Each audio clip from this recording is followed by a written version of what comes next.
اعوذ باللہ من الشیطان اللعین الرجیم بسم اللہ الرحمن الرحیم الحمد للہ وکفا وسلام علی عبادہ الذین اصطفیٰ. درود بھیجیے محمد و آل محمد.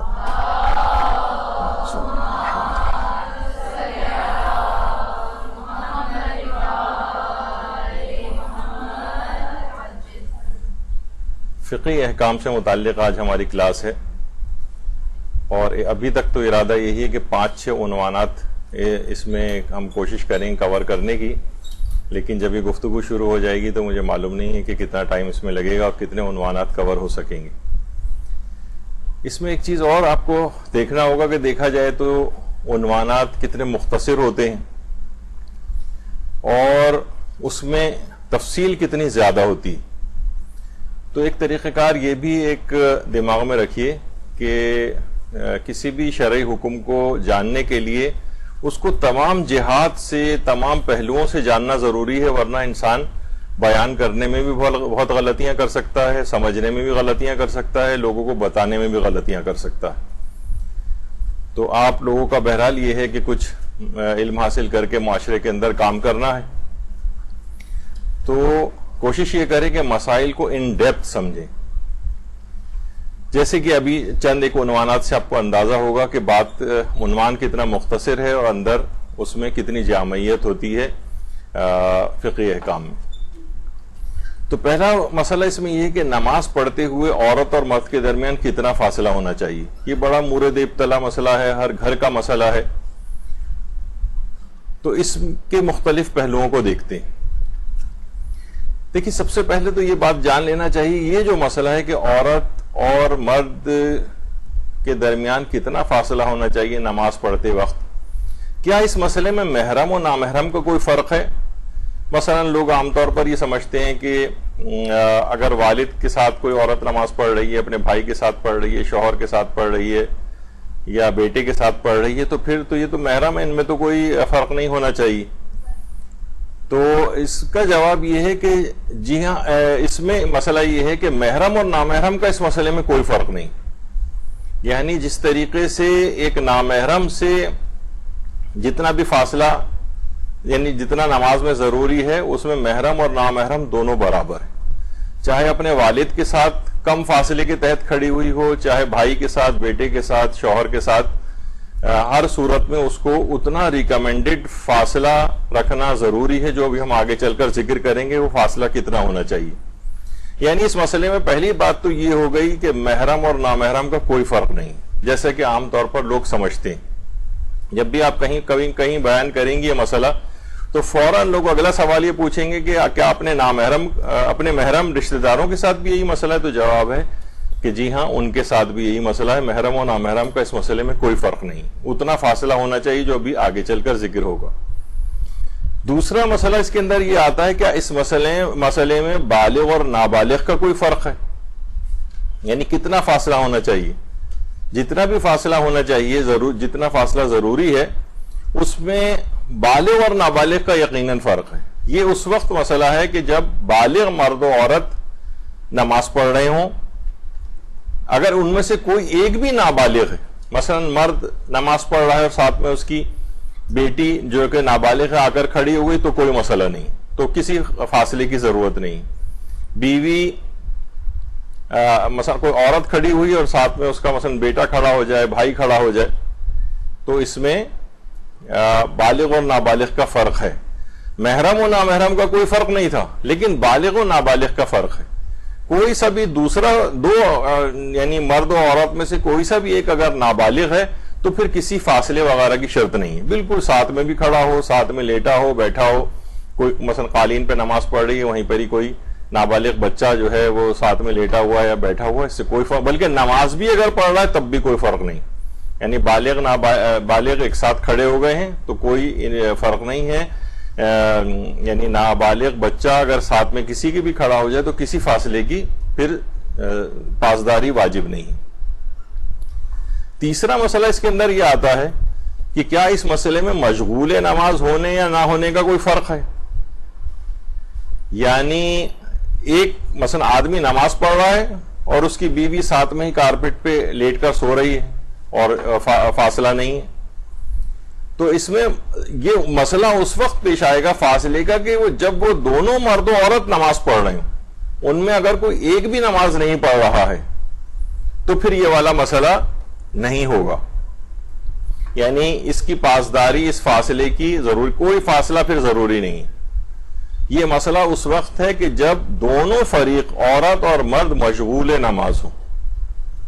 کوئی ایک بھی اگر مشغول نماز نہیں ہے تو پھر اس مسئلے کا اطلاق نہیں ہوگا. پھر ایک چیز، اب دیکھیے یہ سب چیزیں کیا ہو رہی ہیں، آپ کا وہ بنتا جا رہا ہے خاکہ. کیا اس مسئلے میں دونوں کے اونچائی یا نیچائی پر نماز پڑھنے کے اعتبار سے کوئی فرق ہے؟ جی ہاں، اس میں فرق ہے. یعنی اگر ان کو ساتھ ساتھ کھڑا ہوا نہ کہا جائے، یعنی ایک اونچائی پر نماز پڑھ رہا ہے اور ایک نیچے کی طرف نماز پڑھ رہی ہے کوئی خاتون، کہ کوئی خاتون اونچائی پر ہے، مرد جو ہے وہ نیچے کی طرف ہے، کہ ان کو ساتھ ساتھ کھڑا ہوا نہ کہا جا سکے، تو اس صورت میں پھر کوئی فاصلے کی ضرورت نہیں. مثلا ہو سکتا ہے کہ ایک اونچائی پہ ایک تخت پہ نماز پڑھ رہی ہوں کوئی خاتون، عام طور پہ اس طرح پہلے پڑھی جاتی تھی، اور مرد کہیں نیچے کھڑا ہوا ہے، یعنی ان کو ساتھ ساتھ کھڑا ہوا نہ کہا جا سکے،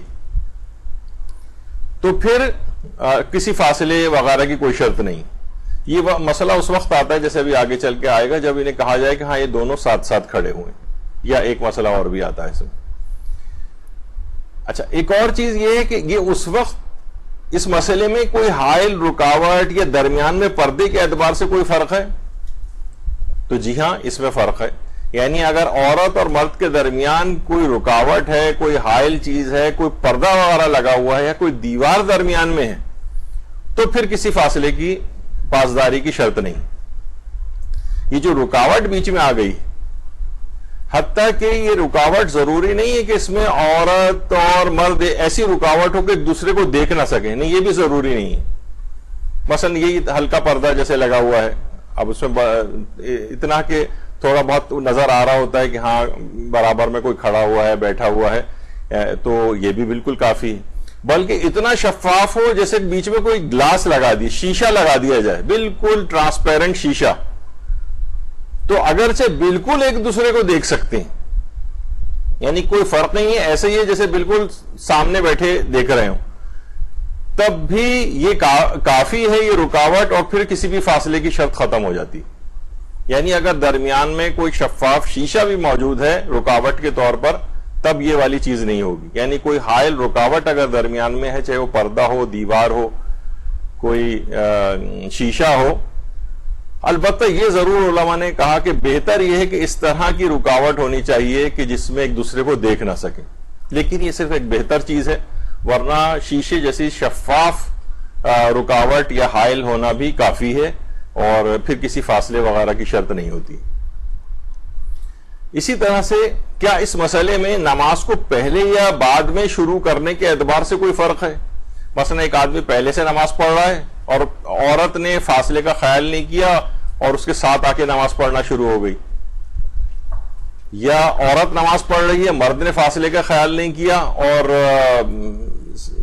جو ہے نماز شروع کر دی، تو کیا اس میں کوئی فرق ہے؟ تو اس میں کوئی فرق، یا اس میں ویسے علماء اور مجتہدین میں ایک اختلاف ہے، آگے چل کر ہم اس کو ذکر کریں گے. جیسے کہ مرحوم آیت اللہ خوئی یہ فرماتے تھے کہ جس نے بھی بعد میں نماز شروع کی ہے اس کی نماز پہ فرق پڑے گا، اس کی نماز باطل ہو جائے گی، اس نے فاصلے کا خیال کیوں نہیں کیا. پہلے والا جو ہے وہ تو پہلے سے نماز پڑھ رہا ہے، لیکن آقا سیستانی نے اس میں ان سے اختلاف کیا ہے، اور یہ فرماتے ہیں، ویسے آگے چل کر اس کی ہم تفصیل بیان کریں گے، کہ اگر کچھ خاص طریقوں سے اس نماز کو ٹھیک کرنے کی کوشش نہ کی گئی تو احتیاط واجب ہے کہ پہلے والے شخص کی نماز بھی باطل ہے، جس نے پہلے سے نماز شروع کر رکھی. دوسرے کی تو باطل ہوگی کہ جان بوجھ کے تم نے آ کر اس طرح سے کیسے کھڑے ہو کر نماز شروع کر دی، تم نے فاصلے کا خیال کیوں نہیں کیا. اصولاً بظاہر عقل یہ کہہ رہی ہوتی ہے کہ بھئی جو دوسرے آدمی نے فاصلے کا خیال نہیں کیا تو اس کی نماز باطل ہونی چاہیے. آقا سیستانی کہتے ہیں کہ نہیں، پہلے والے کی بھی نماز باطل ہو جائے گی، بشرطے کہ 3-4 باتوں سے اس کو کریکٹ کرنے کی کوشش نہ کی جائے. اب یہ ہم 3-4 باتیں ذکر کریں گے کہ کیا ہے کہ نماز کو وہ پہلا شخص کیسے اپنی نماز کو بچا سکتا ہے. اچھا، یعنی فاصلہ شرعی کا خیال نہ رکھا جائے جان بوجھ کر، تو کچھ علماء یہ کہتے ہیں کہ فتوے کی بنا پر نماز باطل ہے، اور کچھ علماء یہ فرماتے ہیں، جس میں آغا سیستانی بھی شامل ہیں، کہ احتیاط واجب کی بنا پر اس کی نماز باطل ہے۔ یعنی جو ریکمینڈڈ فاصلہ شرعی ہے، جس میں بھی ہم مجتہدین کے فتاوے ذکر کریں گے، تو اگر اس چیز کا خیال نہیں کیا کسی نے، اور فاصلے کا خیال کیے بغیر یعنی کم تر فاصلے پہ اس نے نماز شروع کر دی، تو اس کی نماز پہ فرق کیا پڑے گا؟ نماز باطل ہو جائے گی، احتیاط واجب کی بنا پر باطل ہو جائے گی آغا سیستانی میں، کچھ دیگر فقہاء ہیں وہ کہتے تھے کہ فتوے کی بنا پر باطل ہو جائے گی۔ تو آپ نے دیکھا۔ اچھا، اب اس کے بعد اگلا مسئلہ یہ ہے کہ اگر عورت مرد کے پیچھے کھڑی ہو تو کیا تب بھی مذکورہ فاصلہ رکھنا ضروری ہے؟ تو اس کا جواب یہ ہے کہ جی نہیں۔ عورت اگر مرد کے پیچھے کھڑے ہو کر نماز پڑھ رہی ہے تو پھر اتنا فاصلہ ضروری نہیں ہے جتنا کہ ابھی ہم آگے چل کر ذکر کریں گے، جتنا عورت اور مرد کے درمیان عبادات میں فاصلہ رکھنا ضروری ہوتا ہے۔ یعنی اگر پیچھے کھڑی ہوئی ہے تو کوئی مسئلہ نہیں۔ اچھا، عورت کم سے کم مرد کے کتنا پیچھے کھڑی ہو؟ ایک تو یہ کہ بالکل پیچھے کھڑی ہوئی ہے، وہ تو بہت واضح ہے، لیکن بعض اوقات یہ ہوتا ہے کہ ذرا دائیں یا بائیں اس طرح سے کھڑی ہوتی ہے، بالکل بھی پیچھے نہیں ہے، کتنا پیچھے کھڑی ہو؟ تو عورت کم سے کم اتنا پیچھے ہو، اگر وہ برابر میں بھی کھڑی ہوئی ہے تو اسے اتنا پیچھے ہونا چاہیے کہ عورت جس جگہ پہ عورت سجدہ کرے گی وہ جگہ سجدہ کرتے ہوئے مرد کے گھٹنوں سے آگے نہیں ہونی چاہیے۔ یعنی مرد بھی جب سجدے میں ہو تو جہاں مرد کے گھٹنے ہیں اور عورت اس کے سائیڈ میں کھڑی ہوئی ہے برابر میں، تو کم سے کم اسے اتنا پیچھے ہونا چاہیے کہ عورت کی جو سجدہ کرنے کی جگہ ہے وہ مرد کے سجدہ کرتے ہوئے گھٹنوں سے پیچھے ہونی چاہیے، یعنی اس سے آگے نہ نکل جائے۔ اگر آگے نکل جائے گی تو پھر اتنا فاصلہ رکھنا ضروری ہو جائے گا کہ جو آگے چل کر ذکر ہونے والا ہے۔ یعنی عورت کم سے کم مرد کے یا تو بالکل پیچھے کھڑی ہو، یا اگر برابر میں اگر کھڑی ہوئی ہے تو کم سے کم اتنا فاصلہ ہونا چاہیے کہ عورت کے سجدے کرنے کی جو جگہ ہے وہ مرد کے سجدہ کرتے ہوئے مرد کے گھٹنوں سے آگے نہ جائے۔ اچھا، یہ ایک اہم اس میں مسئلہ ہے۔ یعنی لیکن اگر عورت آگے کھڑی ہو جائے مرد کے، یا مرد کے بالکل برابر کھڑی ہو جائے، تو پھر تو اس فاصلے کی پاسداری کرنا ضروری ہے، کیونکہ جتنا شریعت نے اپنی اپنی تقلید کے مطابق واجب قرار دیا ہے۔ یعنی یہ مسئلہ اس وقت نہیں ہوگا کہ جب عورت پیچھے کھڑی ہوئی ہے، یا اگر برابر میں بھی کھڑی ہوئی ہے تو جیسے میں نے بتایا کہ اس کے سجدہ کرنے کی جگہ سجدہ کرتے ہوئے مرد کے گھٹنے سے آگے نہیں ہونی چاہیے، تو پھر فاصلے کی شرط نہیں ہوگی، اس سے پیچھے ہی کھڑا ہوا مانا جائے گا۔ لیکن اگر آگے کھڑی ہو گئی تو پھر اتنا فاصلہ رکھنا ضروری ہوگا۔ اچھا، کتنا فاصلہ ضروری ہے، جو بھی آپ اتنی دفعہ سن چکی ہیں مجھ سے کہ جو ابھی آگے چل کر آئے گا کہ کتنا فاصلہ ہونا چاہیے۔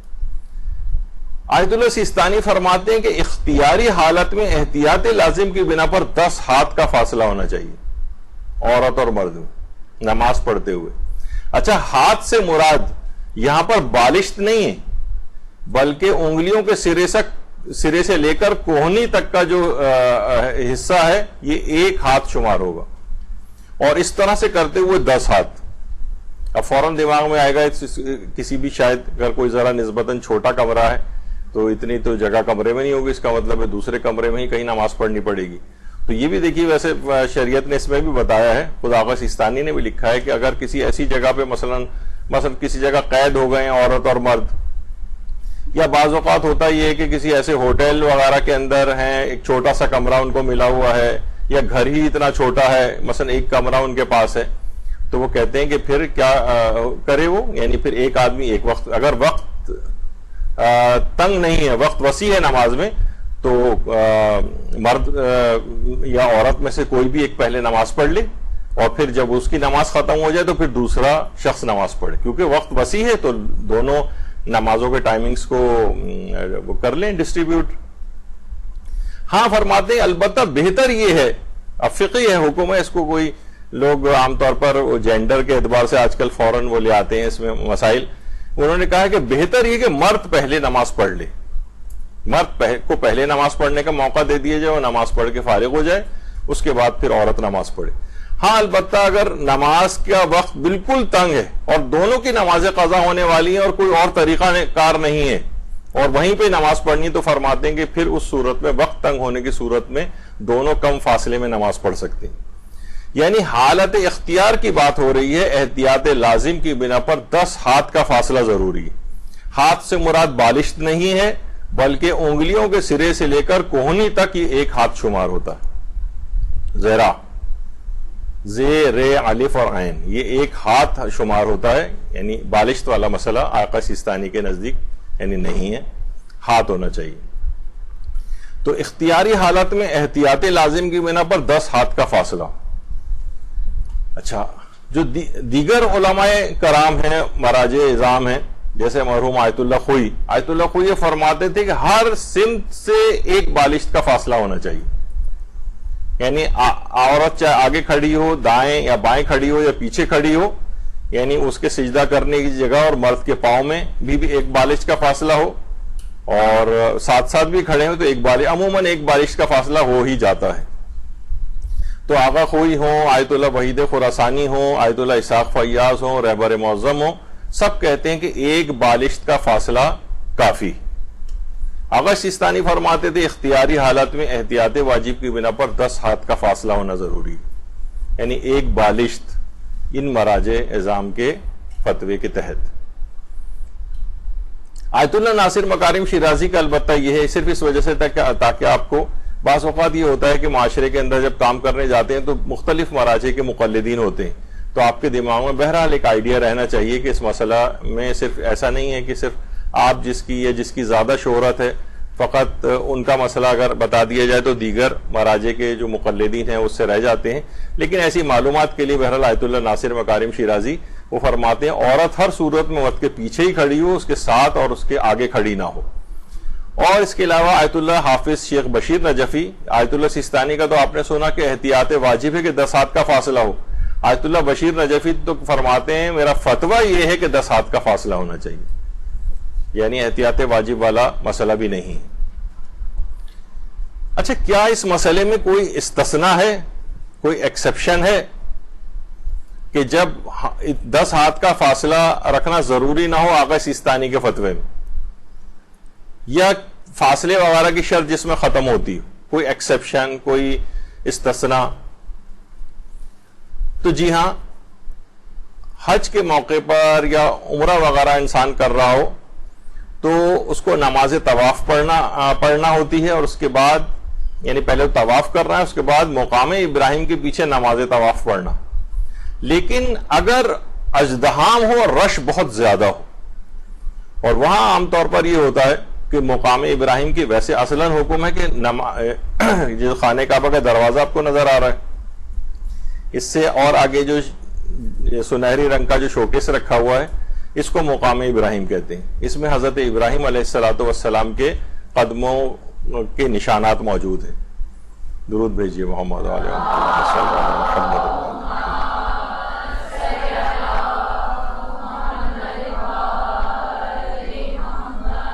اب حکم یہ ہے کہ نماز طواف مقام ابراہیم کے پیچھے پڑھی جائے. واجب طواف کی بات کر رہے ہیں, کیونکہ مستحب طواف جو ہوتا ہے, جو عام طور پر جو واجب طواف نہیں ہے ویسے ہی جو طواف کر رہے ہیں, اول تو مستحب طواف کی جو نماز طواف ہے وہ خود ہی ضروری نہیں ہے پڑھنا, ثواب کے لیے پڑھی جا سکتی ہے. اور مستحب طواف کی جو نماز طواف ہے وہ مسجد الحرام میں کہیں پہ بھی پڑھ سکتے ہیں, اس کے لیے مطاف ہونا ضروری نہیں ہے جہاں پہ طواف ہو رہا ہوتا ہے, اور نہ خانہ کعبہ کا صحن ہونا ضروری ہے. کہیں بھی پیچھے مسجد الحرام میں بھی کہیں پہ بھی پڑھ سکتے ہیں. لیکن جو واجب طواف ہے اس کی جو نماز طواف ہے یہ مقام ابراہیم کے پیچھے پڑھی جائے گی. جتنا قریب ہو سکے پڑھیں, اور جتنا عام طور پر جب رش بہت زیادہ ہوتا ہے تو اس کو پیچھے پیچھے پیچھے دھکیل کے رائٹ لیفٹ جہاں پر بھی آپ کو موقع مل جائے جسے مقام ابراہیم کے پیچھے شمار کیا جائے وہاں پر یہ نماز پڑھنا ہوتی ہے. یہ مقام ابراہیم ہے جس پہ حضرت ابراہیم کے قدموں کے نشانات موجود ہیں.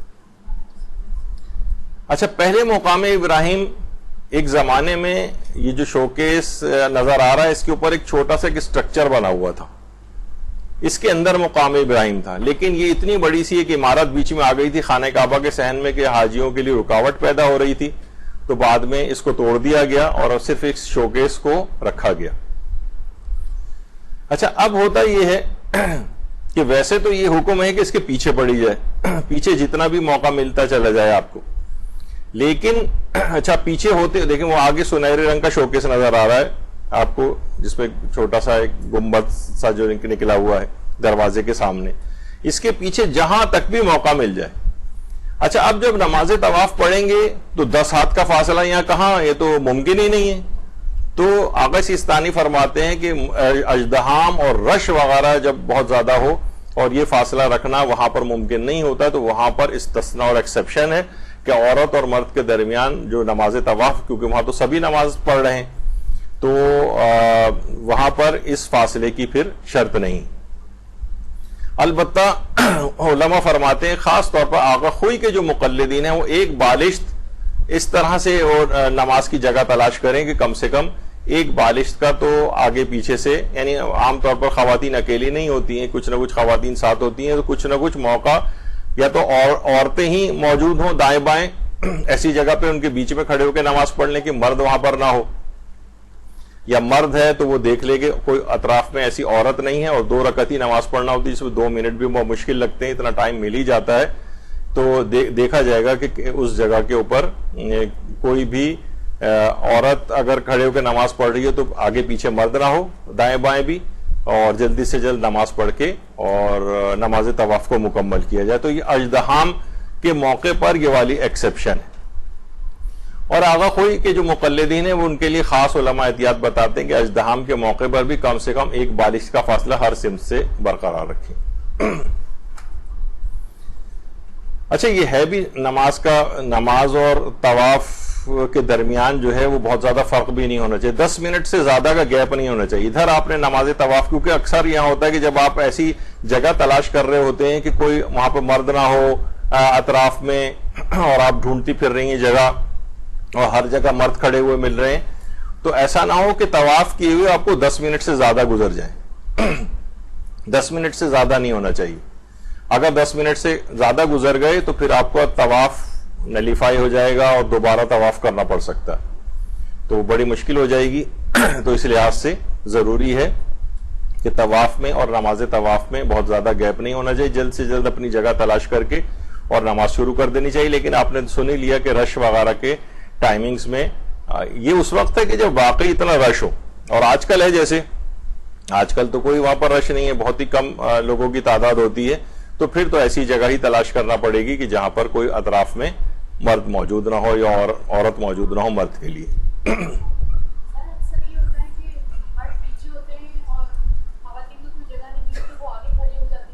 بس وہ تو میں نے آپ کو بتایا نا, اگر رش کے ٹائمنگز ہیں تو پھر یہ پھر مسئلہ نہیں ہے کوئی, اس میں آغا سیستانی نے اجازت دی. اچھا, اب ایک ہے کہ اگر اس مسئلے کی مخالفت کی تو احتیاط واجب کے طور پر نماز باطل ہو جاتی, سوائے اس کے کہ 3-4 کام انسان کر لے تو پھر دوسرا شخص مثلا ایک نماز پہلے سے پڑھ رہا ہے اور کوئی دوسرا عورت آ گئی وہاں پر, یا عورت کھڑی ہوئی تھی اور مرد آ گیا کوئی وہاں پر, تو اس کی نماز احتیاط واجب کی بنا پر باطل ہو جائے گی. لیکن 3-4 کام نہ ہوئے تب باطل ہوگی. وہ 3-4 کام کیا ہو سکتے ہیں؟ فرماتے ہیں آغا سیستانی کہ کوئی حائل یا رکاوٹ ایجاد کر لی جائے. کوئی مثلا پردہ لگا ہوا تھا, اس نے ایک ہاتھ سے پردہ کھینچ دیا بیچ میں, کوئی بھی ایسی چیز, کوئی اور ایسی چیز بیچ میں اس نے حائل یا رکاوٹ ایجاد کر لی. اب کوئی خود ہی سوچے کہ وہ کوئی رکاوٹ کیا چیز ہو سکتی ہے. کوئی حائل یا رکاوٹ ایجاد کر لی جائے.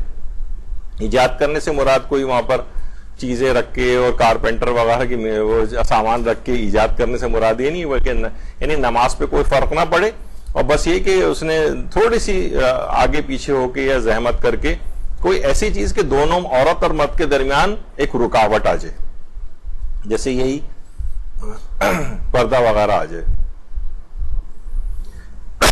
اچھا, پھر ہے یا آغا سیستانی فرماتے ہیں کہ 4.5 میٹر چل کر دوسرے سے انسان دور ہو جائے. آپ کہیں گی کہ نماز کے درمیان اتنا چلنا 4.5 میٹر؟ فوراً دماغ میں آپ کیا آ رہا ہوگا؟ کپڑا ہم خریدنے جاتے ہیں تو وہ اتنے 1 میٹر 2 میٹر 3 میٹر 4 میٹر پھر 4.5 میٹر وہ دیتا ہے. اتنا چلنا پڑے؟ فرماتے ہیں جی ہاں، دوسرا شخص جو ہے یعنی جو نماز پہلے سے پڑھ رہا ہے اور بعد میں کوئی شخص آ گیا، اگر یہ اپنی نماز کو بچانا چاہتا ہے، ورنہ تو احتیاط واجب کی بنا پہ نماز باطل ہو جائے گی. تمہیں اگر اپنی نماز کو بچانا ہے تو کوئی حائل ایجاد کرو، رکاوٹ کوئی بیچ میں لے کر آؤ، یا پھر 4.5 میٹر چل کر دوسرے سے دور ہو جاؤ. تو کیا اتنا چل سکتے ہیں؟ جی ہاں چل سکتے ہیں. اتنا آگے پیچھے بھی ہو سکتے ہیں، چل بھی سکتے ہیں. لیکن اچھا پھر ایک اور چیز ہے کہ مرد دوران نماز چل کر عورت سے آگے چلا جائے. یعنی عورت برابر میں آگے آ کر کھڑی ہو گئی تھی تو مرد کیا کرے؟ مرد دوران نماز چلتا ہوا عورت سے آگے چلا جائے. اس طرح سے اس کی نماز بچ جائے گی. کیا اس کی اجازت ہے؟ جواب جی ہاں اجازت ہے. اسی طرح سے یہ عورت ہے وہ چل کر مرد کے پیچھے آ کر کھڑی ہو جائے تب نماز بچ جائے گی. یعنی عورت کھڑی ہو کے نماز پڑھ رہی تھی، مرد برابر میں آ کر کھڑا ہو گیا. اب عورت خود ہی دوران ریورس گیئر لگائے، الٹا چلے اور مرد کے پیچھے آ کر کھڑی ہو جائے تو وہ نماز بچ جائے گی. یعنی یہ کچھ ایفرٹ چیزیں کرنی پڑیں گی نماز کو بچانے کے لیے. اور اگر یہ تمام چیزیں ناممکن ہو جائیں، اگر یہ تمام چیزیں ناممکن ہو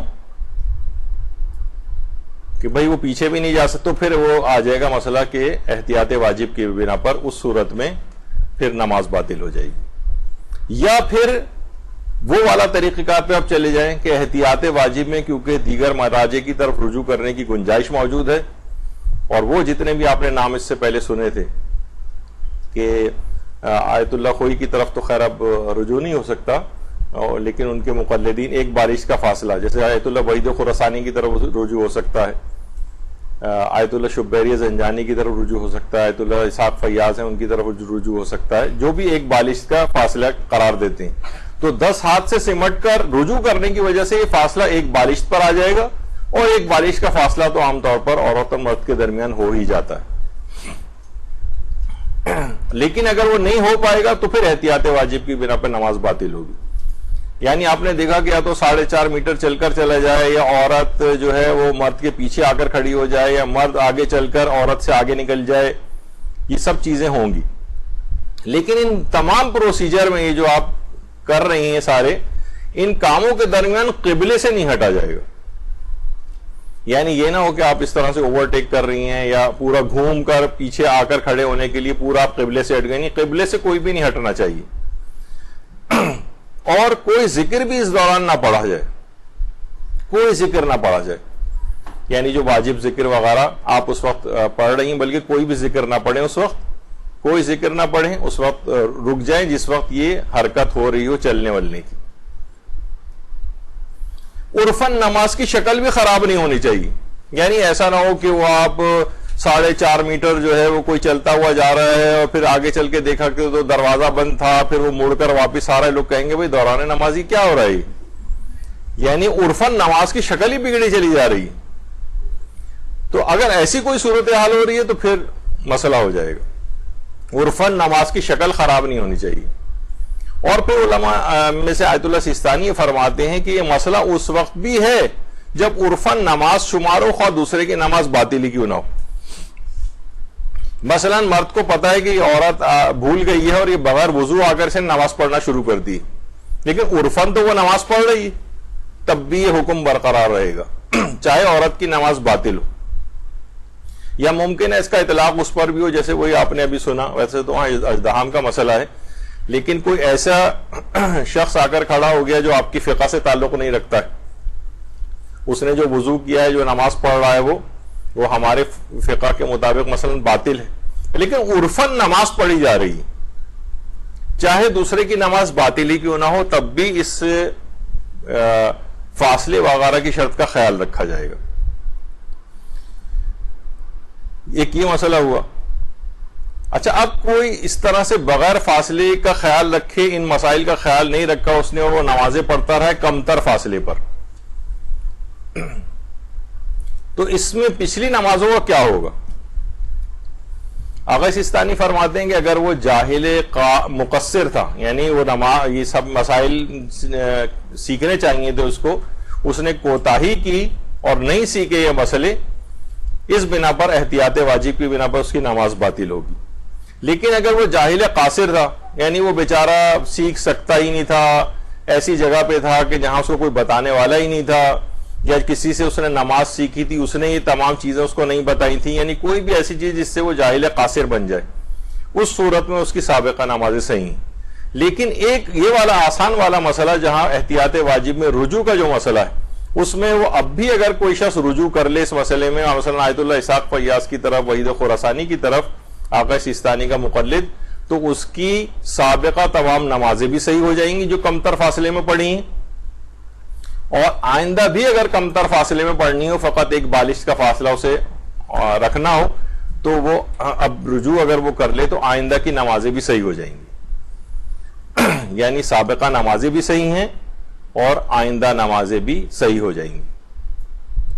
تو آپ نے دیکھا کہ ایک مسئلہ تھا کہ عورت اور مرد کے درمیان کتنا فاصلہ ہونا چاہیے. اب کوئی ایک دم سے آ کر, اکثر ہم دیکھتے ہیں علماء سے بھی آ کر پوچھتے ہیں تو پریشان ہو جاتے ہیں کہ بھئی کس طریقے سے اتنی جلدی اور مختصر کیسے جواب دیا جائے. پہلے تو احتیاط واجب سمجھایا جائے گا, پھر رجوع سمجھا جائے گا, پھر مراجع کے نام بتائے جائیں گے, پھر اتنی ساری شرطوں کا ذکر ہوگا. تو مسئلہ صرف کیا ہے کہ اتنا ریکمینڈڈ فاصلہ ہے, لیکن اس مسئلے کے پیٹ میں کتنے سارے مسئلے موجود تھے وہ آپ نے دیکھے. کہ اس طرح سے پھر جب ایک ان ڈیپتھ ایک عنوان کے تحت آپ چیزوں کی تیاری کرتے ہیں تو آپ کو تمام پہلو اس کے واضح طور پر سامنے آ جاتے ہیں کہ اس مسئلے کو پھر کس طرح سے بیان کیا جائے. پھر کوئی مسئلہ آپ سے پوچھے گا بھی تو انہی مسائل کے اندر گھوم پھر کر آپ اس مسئلے کو حل کر سکتی ہیں کسی بھی شخص کے لیے جو مراجع اعظام نے اپنی رسالہ عملیہ میں ذکر کی ہیں.